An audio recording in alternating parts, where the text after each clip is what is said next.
Bienvenidos una vez más a la clase número 12 de Evangelio de Marcos de la Escuela Bíblica Extras. El día de hoy vamos a continuar estudiando el capítulo número 13 para dar continuidad a la clase anterior. Para poder iniciar la clase de hoy, vamos a escuchar este capítulo correspondiente. Capítulo 13. Saliendo Jesús del templo, le dijo uno de sus discípulos, Maestro, mira qué piedras y qué edificios. Jesús respondiendo le dijo, ¿Ves estos grandes edificios? No quedará piedra sobre piedra que no sea derribada. Y se sentó en el monte de los olivos frente al templo. Y Pedro, Jacobo, Juan y Andrés le preguntaron aparte, Dinos, ¿cuándo serán estas cosas? ¿Y qué señal habrá cuando todas estas cosas hayan de cumplirse? Jesús respondiéndoles comenzó a decir, Mirad que nadie os engañe, porque vendrán muchos en mi nombre diciendo, Yo soy el Cristo, y engañarán a muchos. Mas cuando oigáis de guerras y de rumores de guerras, no os turbéis, porque es necesario que suceda así, pero aún no es el fin. Porque se levantará nación contra nación, y reino contra reino, y habrá terremotos en muchos lugares, y habrá hambres y alborotos, principios de dolores honestos. Pero mirad por vosotros mismos, porque os entregarán a los concilios, y en las sinagogas os azotarán, y delante de gobernadores y de reyes os llevarán por causa de mí, para testimonio a ellos. Y es necesario que el Evangelio sea predicado antes a todas las naciones. Pero cuando os trajeren para entregaros, no os preocupéis por lo que habéis de decir, ni lo penséis, sino lo que os fuere dado en aquella hora, eso hablad, porque no sois vosotros los que habláis, sino el Espíritu Santo. Y el hermano entregará a la muerte al hermano, y el padre al hijo, y se levantarán los hijos contra los padres y los matarán. Y seréis aborrecidos de todos por causa de mi nombre, mas el que persevere hasta el fin, éste será salvo. Pero cuando veáis la abominación desoladora de que habló el profeta Daniel, puesta donde no debe estar, el que lee, entienda, entonces los que estén en Judea huyan a los montes. El que esté en la azotea no descienda a la casa ni entre para tomar algo de su casa. Y el que esté en el campo no vuelva atrás a tomar su capa. Mas ay de las que estén encintas y de las que críen en aquellos días. Orad pues que vuestra huida no sea en invierno, porque aquellos días serán de tribulación cual nunca ha habido desde el principio de la creación que Dios creó hasta este tiempo, ni la habrá. Y si el Señor no hubiese acortado aquellos días, nadie sería salvo. Mas por causa de los escogidos que Él escogió, acortó aquellos días. Entonces si alguno os dijere, Mirad, aquí está el Cristo, o mirad, allí está, no le creáis. Porque se levantarán falsos cristos y falsos profetas, y harán señales y prodigios para engañar, si fuese posible, aun a los escogidos. Mas vosotros mirad, os lo he dicho todo antes. Pero en aquellos días, después de aquella tribulación, el sol se oscurecerá y la luna no dará su resplandor, y las estrellas caerán del cielo, y las potencias que están en los cielos serán conmovidas. Entonces verán al Hijo del Hombre que vendrá en las nubes con gran poder y gloria. Y entonces enviará sus ángeles y juntará a sus escogidos de los cuatro vientos, desde el extremo de la tierra hasta el extremo del cielo. De la higuera aprended la parábola. Cuando ya su rama está tierna y brotan las hojas, sabéis que el verano está cerca.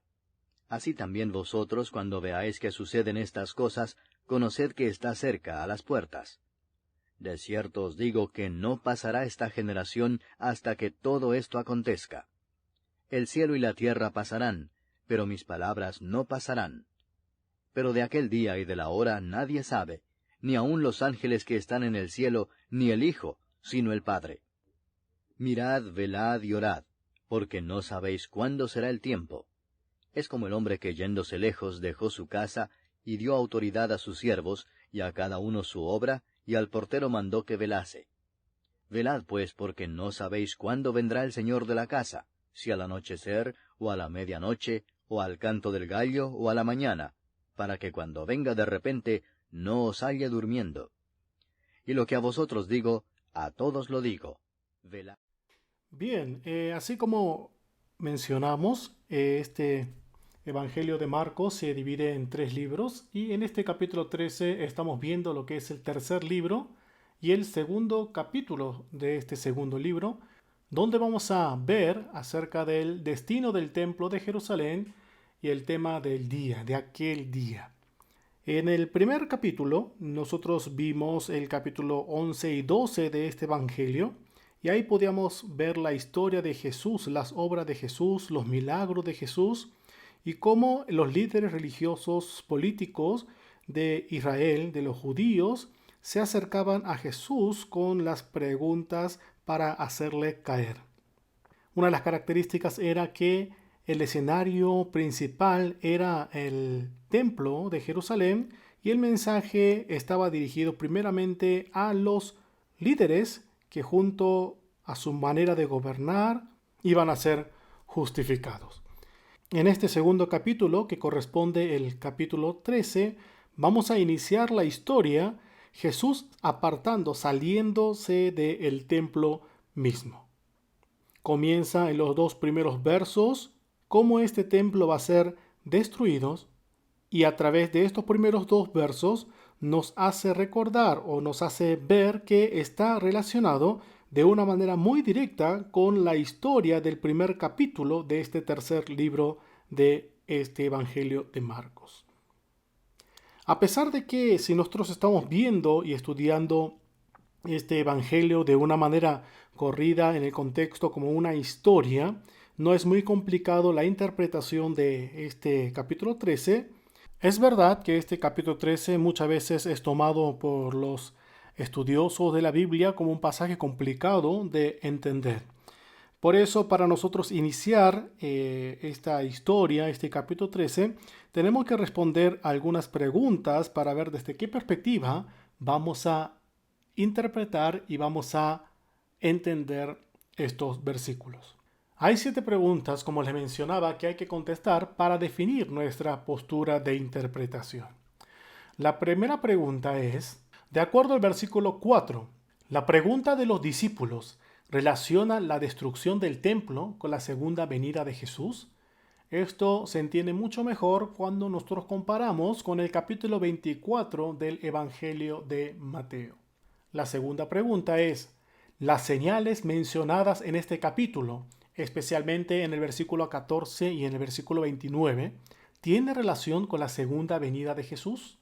La tercera pregunta es, en los versículos 5 al 31, menciona señales acerca del tiempo, a diferencia de los versos 32 al 37, que nos dice que nadie conoce los tiempos. ¿Cómo podemos solucionar esta tensión? Cuarta pregunta, los versos 24 a 27, ¿se refiere a la destrucción del templo o a la segunda venida de Jesús? Quinta pregunta, ¿a qué tiempo se refiere la parábola de la higuera, que nos menciona y nos narra en el verso 28 al 29? Sexta pregunta, ¿el todo esto que pasará en esta generación se refiere a la destrucción del templo o a la segunda venida de Jesús o ambos acontecimientos? Si se refiere a la segunda venida de Jesús, ¿Jesús se equivocó? Y si no se equivocó Jesús, ¿solo se refiere a la destrucción del templo? Séptima y última pregunta que tenemos que contestar es, de aquel día y de la hora del 32, del versículo 32, ¿qué relación tiene con las menciones del versículo 4 y el versículo 30? Aquí en este capítulo, el pasaje núcleo que tenemos que definir es el verso 24 al verso 27. Estos versículos 24 y 27 se está refiriendo a la destrucción del templo o a la segunda venida de Jesús. Estas son las preguntas que nosotros tenemos que contestar para poder definir qué postura de interpretación vamos a tomar. Tradicionalmente, estos versículos se ha interpretado como la segunda venida de Jesús. Y la razón por la cual se interpreta de esa manera es debido a las expresiones que se utilizan en estos versículos. Esta transformación de la naturaleza parece ser más relacionado con la segunda venida de Jesús. Pero si nosotros tomamos esta postura, vamos a darnos cuenta que no vamos a encontrar una congruencia con la historia que venimos estudiando del capítulo 11 y del capítulo 12, ya que en estos capítulos hablaba acerca del juicio sobre el templo de Jerusalén y sus líderes religiosos. También, si nosotros tomamos esta postura, nos damos cuenta que la pregunta que los discípulos están haciendo en el verso 4 no tiene tampoco una relación con estos versículos. Más que estos dos puntos, el verso 30, Jesús anuncia que todas estas cosas han de acontecer en esta generación. Pero si nosotros interpretamos estos versículos como la segunda venida de Jesús, esta segunda venida de Jesús también tendría que haber sucedido en esa misma generación. Y eso no sucedió. Por lo tanto, las palabras de Jesús se convertirían en una profecía que no se ha cumplido. Pero estos días encontramos otras interpretaciones acerca de nuevos estudiosos donde mencionan que no hace falta, no es obligatorio relacionar estos cambios de la naturaleza con la segunda venida de Jesús. Y para esto se basan en las historias del Antiguo Testamento que más adelante vamos a compartir. Si nosotros aceptamos o interpretamos este versículo 24 y el versículo 27, o sea, del versículo 24 al verso 27 como la destrucción del templo, vamos a encontrar una continuidad de historia del mensaje sobre el juicio del templo que inicia del capítulo 11 al capítulo 12 de Marcos. También tendríamos una congruencia con las preguntas de los discípulos del versículo 4 y especialmente, como mencionamos, con el tema del anuncio de Jesús que podemos leer en el versículo 30, porque en esa generación se ha destruido el templo. Teniendo en cuenta estos puntos, vamos a ver versículos de este capítulo de una manera más dividida para que podamos entender esta historia. Los primeros dos versos de este capítulo 13 de Marcos vamos a ver acerca del anuncio de la destrucción del templo. Vamos a leer, dice, saliendo Jesús del templo, como mencionamos, vemos que Jesús sale de este templo, le dijo uno de sus discípulos, Maestro, mira qué piedras y qué edificios. Jesús respondiendo le dijo, ¿ves estos grandes edificios? No quedará piedra sobre piedra que no sea derribada. Después de esta enseñanza que nosotros hemos visto la semana pasada acerca de los capítulos 11 y 12, de la enseñanza de Jesús sobre el templo y esa controversia que tuvo con los líderes religiosos, Jesús sale de este templo, se aparta del templo. Y vemos que Jesús sale por la puerta oriental, siguiendo el camino para llegar al monte de los olivos, como podemos ver en el verso 3. Entonces, esta actitud de Jesús que demuestra Marcos en el capítulo 13 saliendo del templo, se relaciona con la historia que podemos leer en Ezequiel capítulo 10 y Ezequiel capítulo 11, cuando el Espíritu de Dios, cuando Dios sale del templo en señal de juicio de Jerusalén. Después de esta salida de Jesús de este templo, vamos a darnos cuenta que ya no regresa a este lugar. Y en el capítulo 15 de Marcos vamos a ver cuál es el resultado de que Jesús se haya apartado de este lugar. Como siempre ha sucedido a lo largo de este evangelio, los discípulos no entendían esta actitud o esta acción que Jesús toma. Y es por eso que, sin entender el sentir de Jesús o la intención de Jesús, ellos expresan algo totalmente diferente. Ellos se asombraban de lo hermoso que era el templo, de lo majestuoso que era ese templo, y en realidad esto no era algo muy fuera de lo normal, porque muchos viajeros, muchos turistas se asombraban de lo majestuoso que era ese templo de Jerusalén. Pero ellos, siendo discípulos de Jesús, habiendo estado con él, habiendo oído su palabra, ellos tenían que tener por lo menos una perspectiva diferente a la multitud o un entendimiento más cercano a la intención de Jesús, al sentir de Jesús. Esta expresión de que no quedará piedra sobre piedra que no sea derribada era algo muy fuerte para ellos, porque según Josefo, el historiador, decía que cada piedra medía casi 20 metros. No sabemos con exactitud si realmente medían 20 metros, pero Josefo en su libros, Guerra de los Judíos, menciona que eran piedras enormes. Pero esta expresión entonces de Jesús, ¿qué significará? Está demostrando cuán grande es la ira de Dios que va a recaer sobre este lugar, a tal punto que no va a quedar piedra sobre piedra.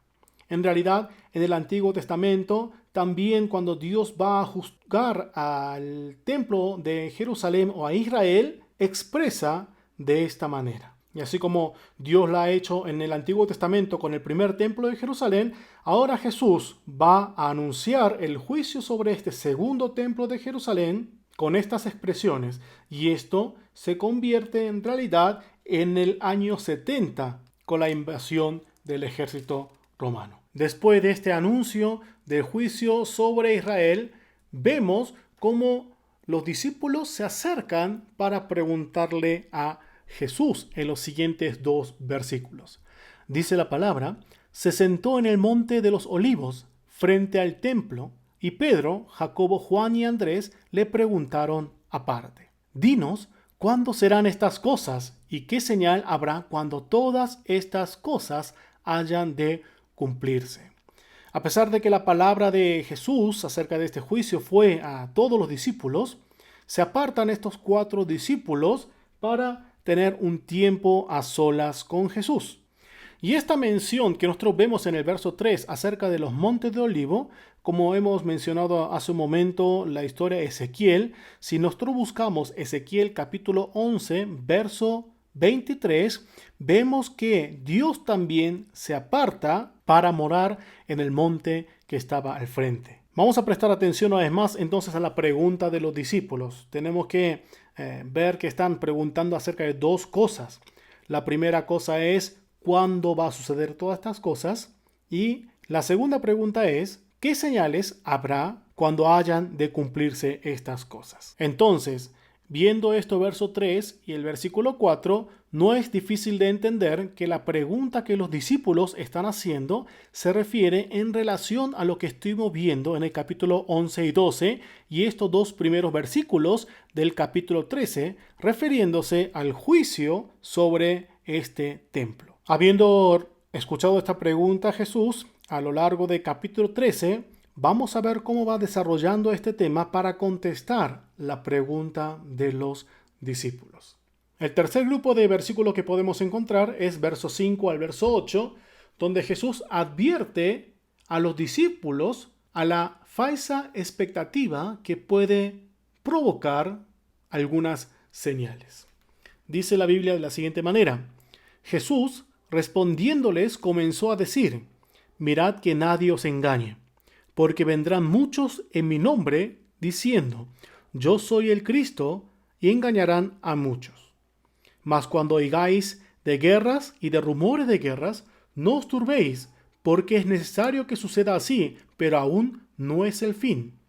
Porque se levantará nación contra nación y reino contra reino, y habrá terremotos en muchos lugares, y habrá hambre y alborotos. Principio de dolores son estos. Aquí podemos ver una expresión que es muy importante en este capítulo 13, y la expresión es mirad. Jesús comienza estas advertencias con esta palabra mirad. Tengan cuidado, es una advertencia. Y recordemos que estas palabras de Jesús son la respuesta que le está dando a la pregunta que los discípulos le hicieron en los versículos anteriores.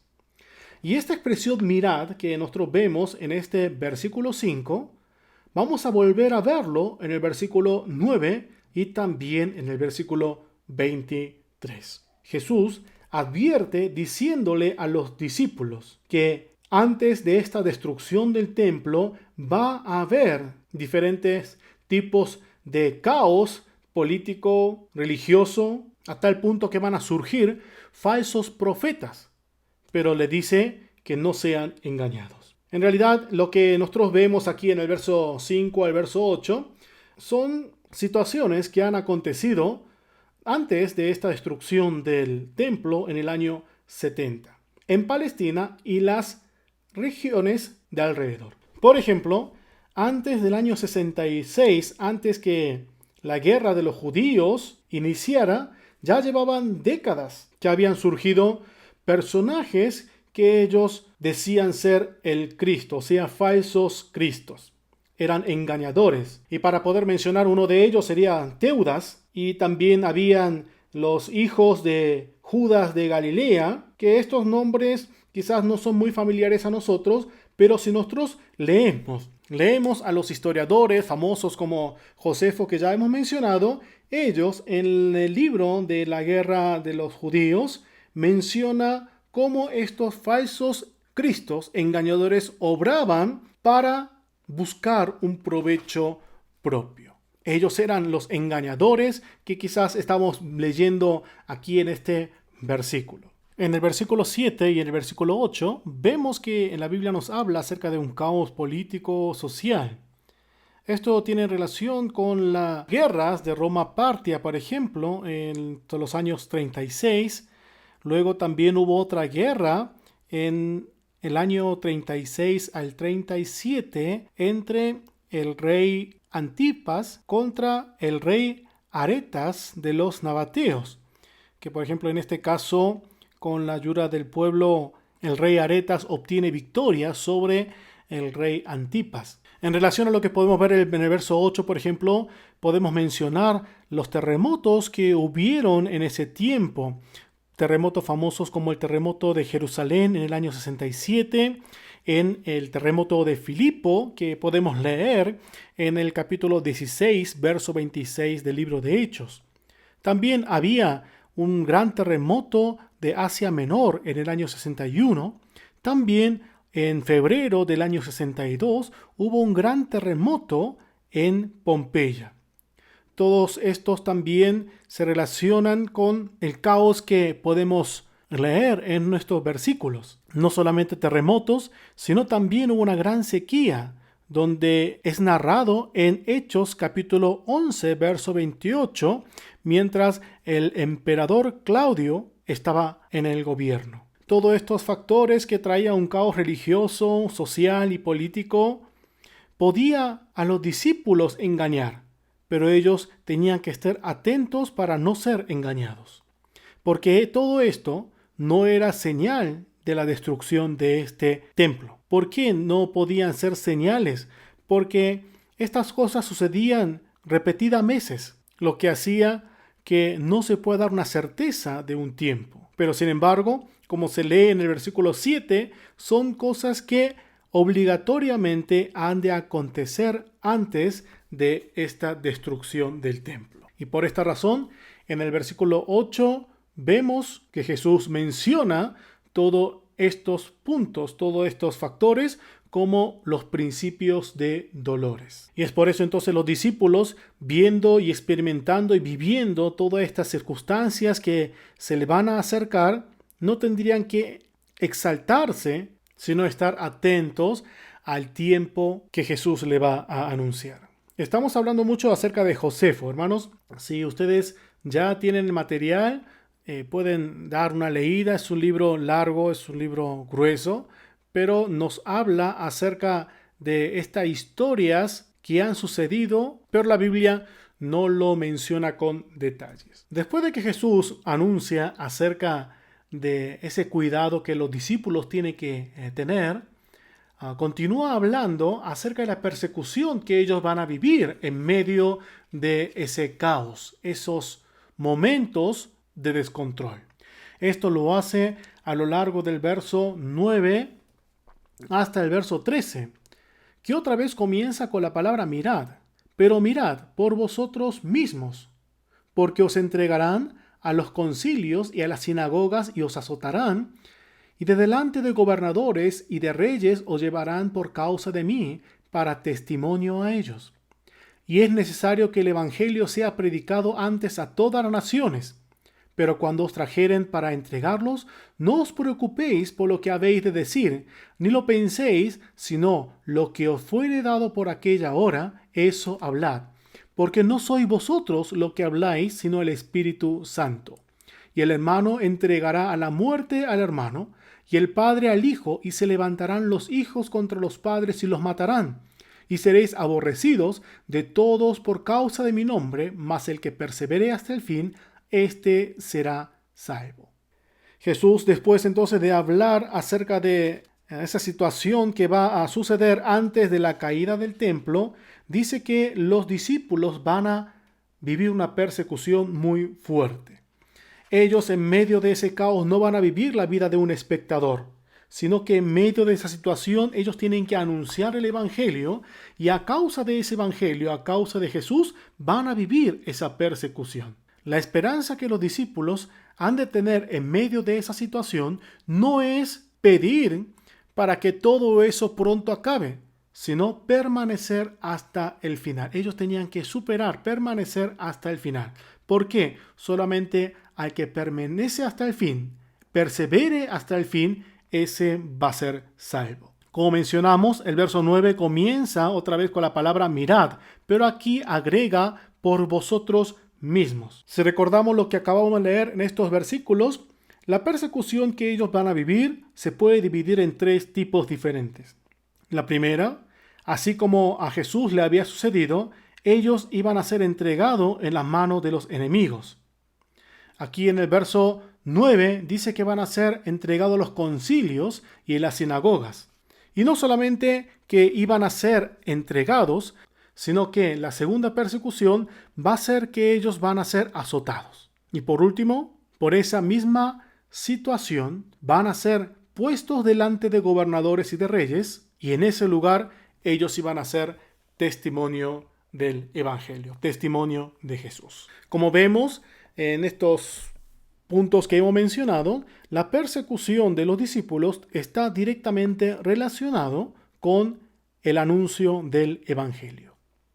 Y no solamente este evangelio tiene que ser anunciado a los judíos, no es anunciado solamente a los judíos, sino ya sobrepasa los límites para poder anunciar a todas las naciones, según lo que estamos leyendo en el verso 10.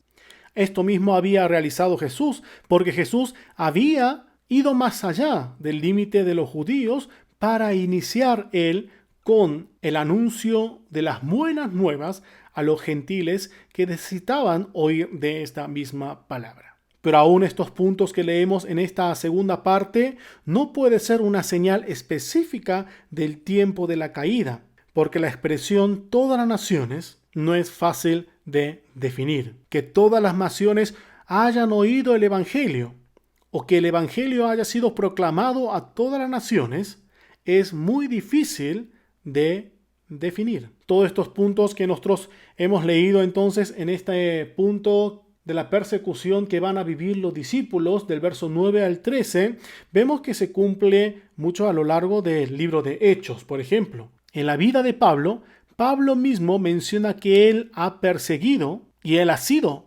perseguido.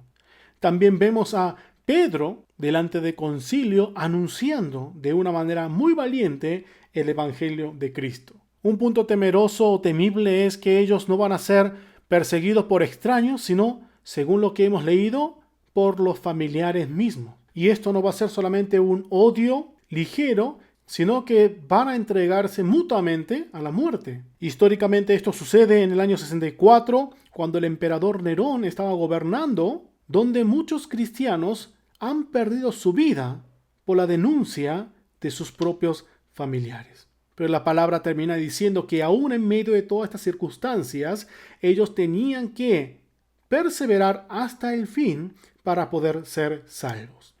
Esta palabra fin, más que mencionar un acontecimiento o un tiempo específico, se refiere a un sentir continuo, que ellos continuamente, eternamente, tenían que perseverar en esta voluntad o en este camino que ellos han sido llamados. El siguiente punto que nosotros podemos ver es del verso 14 al 23, donde nos va a hablar acerca del peligro que llegará a Judea. Verso 14 al verso 23. Dice la palabra: pero cuando veáis la abominación desoladora de que habló el profeta Daniel, puesta donde no debe estar el que lee entienda, entonces los que estén en Judea huyan a los montes. El que esté en la azotea no descienda a la casa, ni entre para tomar algo de su casa. Y el que esté en el campo no vuelva atrás a tomar su capa. Mas Ay de las que estén encintas y de las que críen en aquellos días. Orad pues, vuestra huida no sea en invierno, porque aquellos días serán de tribulación, cual nunca ha habido desde el principio de la creación que Dios creó hasta este tiempo, ni la habrá. Si el Señor no hubiese acordado aquellos días, nadie sería salvo, mas por causa de los escogidos que Él escogió, acortó aquellos días. Entonces, si alguno dijere, mirad, aquí está el Cristo, o mirad, allí está, no le creáis, porque se levantarán falsos cristos y falsos profetas y harán señales y prodigios para engañar, si fuese posible, aún a los escogidos. Mas vosotros mirad, os lo he dicho todo antes. Esta es la parte donde Jesús anuncia cuál es el peligro que va a llegar a Judea. Jesús, habiendo anunciado en los párrafos anteriores que los discípulos van a padecer en medio de esa circunstancia que van a vivir, van a padecer una persecución, ahora menciona cuál es el peligro que va a llegar a Judea. En el verso 14 otra vez vemos que habla de una abominación desoladora. No es muy claro acerca de lo que está mencionando exactamente, pero lo cierto es que los habitantes de la tierra van a tener que tomar una actitud inmediata. Y ellos van a tener que escaparse a los montes. Esta orden o la expresión de escapar a montes puede entender de una simple manera en el sentido que ellos tenían que salir de la tierra de Judea para ir a los montes. Pero también esta expresión de los montes en el Antiguo Testamento se utilizaba para mencionar como un lugar donde tenían que ir para ponerse a salvo. Por ejemplo, en Génesis capítulo 14, en Génesis capítulo 19, Jeremías 16, nos habla de esto. Tal vez el mandamiento que Jesús está dando tiene relación con este contexto del Antiguo Testamento. Otra expresión que nosotros podemos ver es en el verso 19, donde dice, cual nunca ha habido desde el principio de la creación que Dios creó hasta este tiempo ni la habrá. Está mencionando una situación que va a ser tan difícil, tan dura, que lo menciona como una situación que nunca ha habido y que tampoco habrá. Pero recordemos que también es una expresión que en el Antiguo Testamento se utilizaba. Éxodo 10 y Éxodo 11 y también en Joel capítulo 2, verso 2.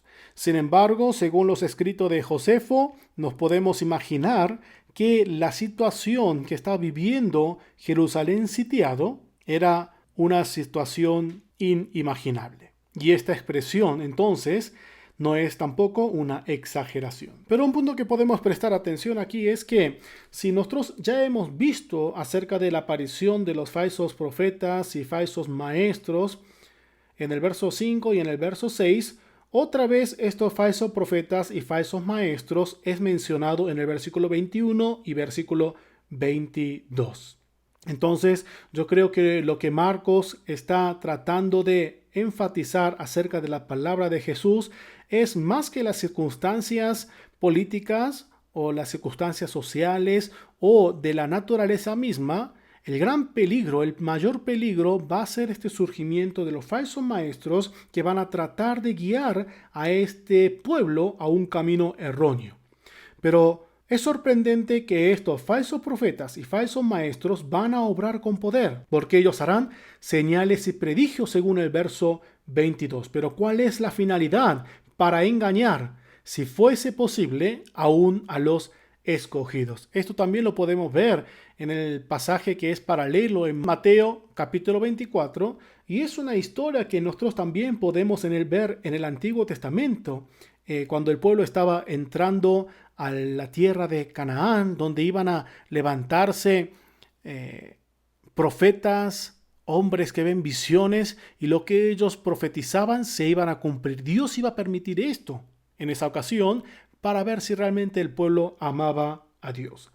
Esto también podemos ver en Apocalipsis capítulo 13, versos 13 y 14, cómo estos falsos profetas, falsos maestros, anticristos, obran con poder para engañar al pueblo de Dios.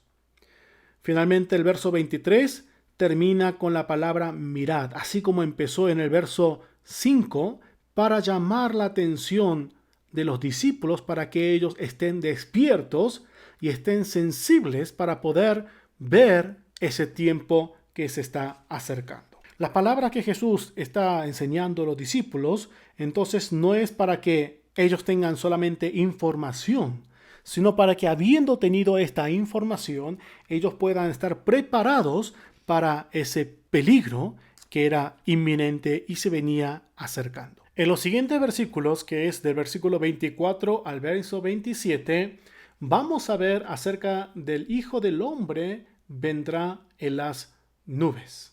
Vamos a leer estos versículos. Pero en aquellos días, después de aquella tribulación, el sol se oscurecerá y la luna no dará su resplandor, y las estrellas caerán del cielo, y las potencias que están en los cielos serán conmovidas.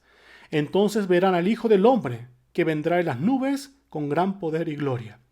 Y entonces enviará sus ángeles y juntará a sus escogidos de los cuatro vientos, desde el extremo de la tierra hasta el extremo del cielo. Ante la pregunta que los discípulos le hicieron en el verso 24, Jesús ya había mencionado acerca del caos religioso, sociopolítico que iba a vivir. También les había hablado en el verso 9 al verso 13 acerca de la persecución que los discípulos vivirían. Después de esto, en el verso 14 al verso 23, habló acerca del peligro que se acercaba a Judea.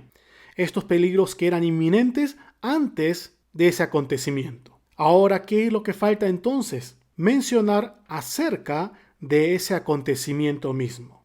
Si nosotros estamos viendo el capítulo 13, y no solamente el capítulo 13, sino el mensaje de juicio que ha iniciado del capítulo 11 de Marcos, es muy natural ver que estos versículos 24 y 27 nos hable más que la segunda venida de Jesús sobre la destrucción del templo de Jerusalén. Sería una manera más natural de ver estos versículos en el contexto. Y esto aún se fundamenta más cuando nosotros relacionamos estas expresiones con el Antiguo Testamento. La expresión que vemos en el versículo 24, que en aquellos días, después de aquella tribulación, el sol se oscurecerá y la luna no dará el resplandor. Y en el 25, y las estrellas caerán en el cielo y las potencias que están en los cielos serán conmovidas, tiene relación con Isaías capítulo 13, verso 10 y también Isaías 34, verso 4. Anoten estos pasajes para que ustedes puedan ir y buscar en sus Biblias, marcar en sus Biblias. Y no solamente son esos dos pasajes del Antiguo Testamento que nos habla de estos acontecimientos que sucederán en medio de la naturaleza, en medio de la creación. Pero, ¿cuál es el contexto de Isaías, ya sea del 13 y del 34? Estas dos historias hablan cada uno acerca del juicio sobre el reino de Babilonia y también de Edom. O sea, estos acontecimientos de la naturaleza está escrito para describir el juicio terrible de Dios sobre estos pueblos paganos. Ahora, si en el Antiguo Testamento era utilizado estas expresiones para hablar de ese juicio sobre Babilonia, sobre ese pueblo de Edom, no es extraño que veamos que se utilicen esos términos también para juzgar a Jerusalén, que se suponía que era el centro religioso, el centro de la fe cristiana. También podemos ver Joel capítulo 2 y también Amós capítulo 8, verso 9. Por lo tanto, estas expresiones que hemos leído en el versículo 24 y 25 no es forzosamente necesario verlo de una manera literal, sino en relación al Antiguo Testamento podemos verlo como ese juicio de Dios sobre Israel. Otra expresión que tiene mucho que ver con el Antiguo Testamento aquí en estos versos que hemos leído es en el verso 26, donde verán al Hijo del Hombre que vendrá en las nubes. Sin duda, este pasaje tiene relación con Daniel capítulo 7, verso 13. ¿Cuál es el contexto de Daniel entonces del capítulo 7, verso 13 y 14? en realidad nos habla de Jesús tomando el trono para ser rey. No está hablando de un Jesús que viene a la tierra, sino un Jesús que en medio del poder y la gloria se acerca a Dios para tomar el trono. Si nosotros entendemos de esta manera, junto al verso 24 y 25, Dios está haciendo entender. Jesús nos está haciendo entender. Marcos quiere transmitir la idea de que a través de ese juicio del templo de Jerusalén va a manifestar de una manera visible que Jesús está sentado en el trono para ser el rey de la creación. Es muy importante también y es interesante ver que esta cita de Daniel 7, capítulo 13 y 14 ya ha sido mencionado en el libro de Marcos, en el capítulo 8, en el capítulo 13 y también en el capítulo 14 también se va a mencionar. Finalmente dice, entonces enviará sus ángeles en el verso 27 y juntará a sus escogidos de los cuatro vientos, desde el extremo de la tierra hasta el extremo del cielo. Esto también, como los versículos anteriores que hemos leído, tiene relación con pasajes como Deuteronomio 34, Salmo 107, 2 y 3 e Isaías capítulo 43, versos 5 y 6. El contexto de estos pasajes que he mencionado está hablando de que Israel, habiendo estado cautivo, Dios va a volver a llamar a su pueblo para restaurar su pueblo. Entonces, en relación a la obra que Jesús va a realizar con el juicio del templo, sería que después de este juicio del templo, de la caída de este templo, de la destrucción de este templo, Jesús va a obrar ¿para qué? Para volver a llamar a su pueblo de cada rincón de la tierra para establecer un nuevo reino, un nuevo Israel. Entonces, estos versículos podemos dividirlo en dos partes. Primero, el verso 24-25 para hablar del juicio. Luego, el versículo 26 al 27 para hablar acerca de cómo Jesús va a tomar el trono y va a restaurar su pueblo llamando del extremo de la tierra. Después de esto vemos el verso 28 al 31 acerca de una enseñanza que da a través de una parábola de la higuera. Verso 28 al 31. De la higuera aprended la parábola. Cuando ya su rama está tierna y brotan las hojas, sabéis que el verano está cerca. Así también vosotros, cuando veáis que suceden estas cosas, conoced que está cerca las puertas. De cierto os digo, que no pasará esta generación hasta que todo acontezca. El cielo y la tierra pasarán, pero mis palabras no pasarán. Si nosotros estamos viendo como una historia todo este acontecimiento del capítulo 13, la enseñanza que Jesús nos quiere dar a través de estos versos 28 y 29 es clara. La higuera era algo que es muy común que se podía ver en Palestina, y cuando se terminaba el invierno, esta higuera comenzaba a brotar sus hojas. Y la gente, viendo esas hojas, ya sabían que el verano se acercaba. Y entonces Jesús está diciendo, así como las personas viendo estas hojas de la higuera pueden saber que hay un cambio de estación, que el verano se acerca, cuando vean todas estas cosas que Jesús ha mencionado, tenían que saber que el tiempo de la destrucción del templo se iba a acercar. Todavía hay algo que Jesús no contesta a pesar de las palabras que ha mencionado, y es acerca de cuándo va a suceder esto, el tiempo. Jesús, cuando está con los discípulos en este tiempo en la tierra, no menciona un año en específico, pero utiliza la expresión de generación en el verso 30. Dice, de cierto os digo que no pasará esta generación hasta que todo esto acontezca. Y luego lo afirma en el verso 31. El cielo y la tierra pasarán, pero mis palabras no pasarán. O sea, Jesús está afirmando hasta el último que lo que él está mencionando, lo que ha dicho, se va a cumplir. Entonces tenemos que ver el tema de la generación, porque Jesús menciona que esta generación no pasará hasta que todo esto, lo que hemos visto en los versículos anteriores, acontezca.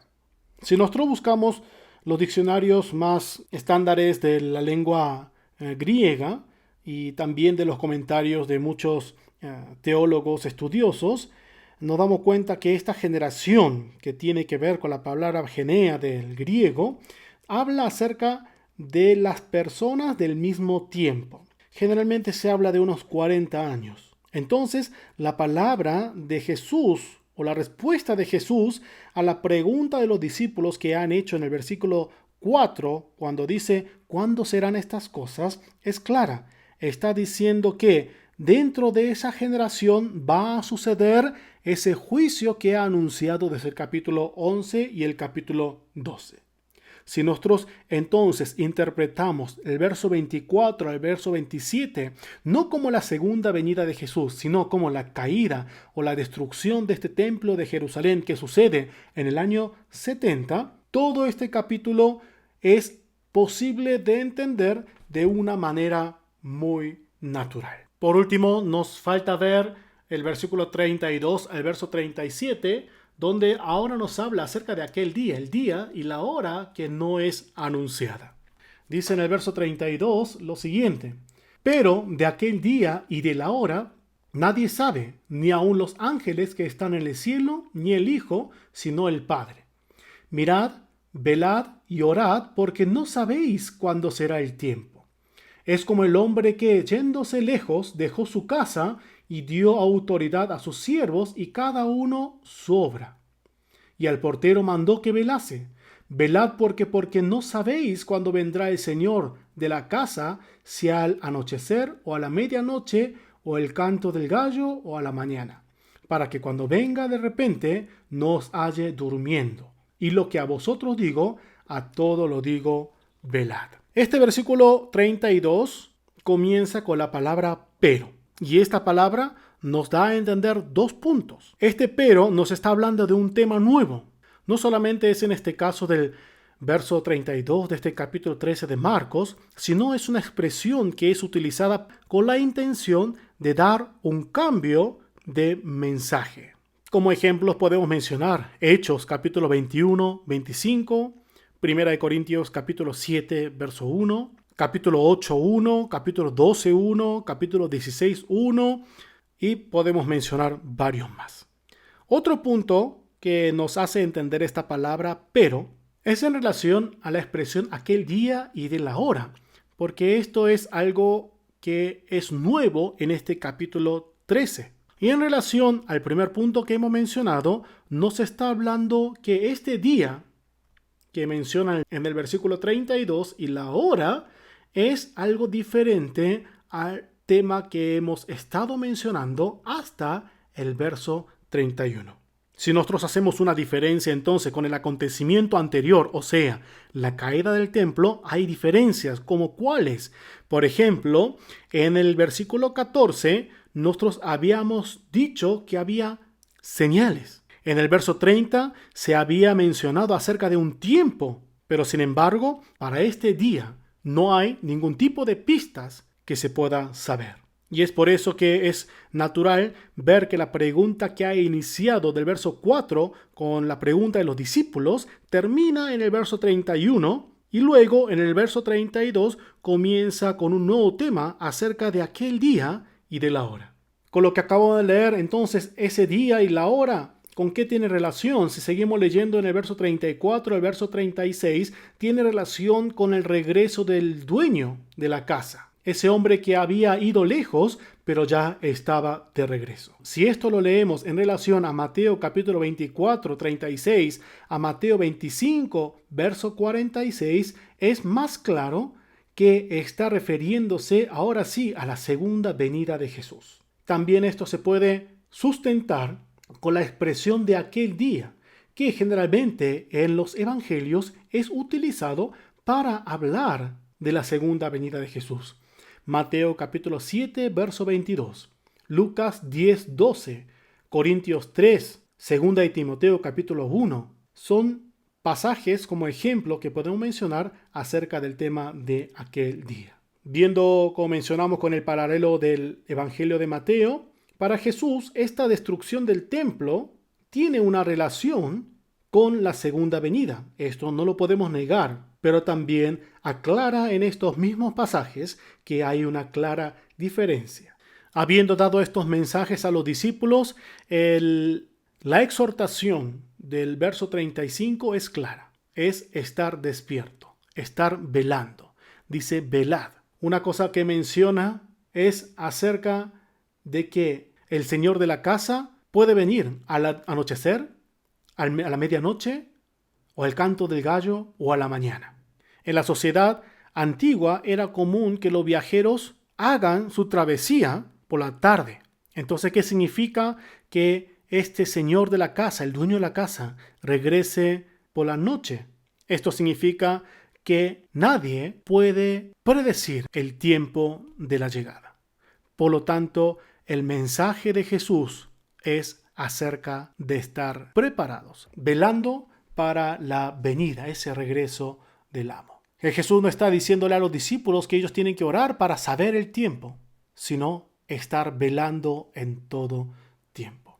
Hermanos, como hemos mencionado, este pasaje tiene una interpretación muy dividida, pero el día de hoy hemos tratado de presentar las bases por la cual es más natural ver estas señales como señales de la caída del templo de Jerusalén. ¿Y qué significa esa caída del templo de Jerusalén? Otro punto es desde el verso 32 acerca del regreso del Señor Jesucristo, de su segunda venida. Acerca de esa segunda venida, la Biblia también es clara. Nadie sabe el tiempo ni la hora. El mensaje que nos está dando aquí es que nosotros tenemos que estar velando, preparando para que el regreso del Señor Jesucristo no nos agarre de sorpresa. ¿Qué es lo que estamos haciendo nosotros para estar velando? Cada uno de nosotros estamos despiertos o a veces nos cansamos de esta espera larga.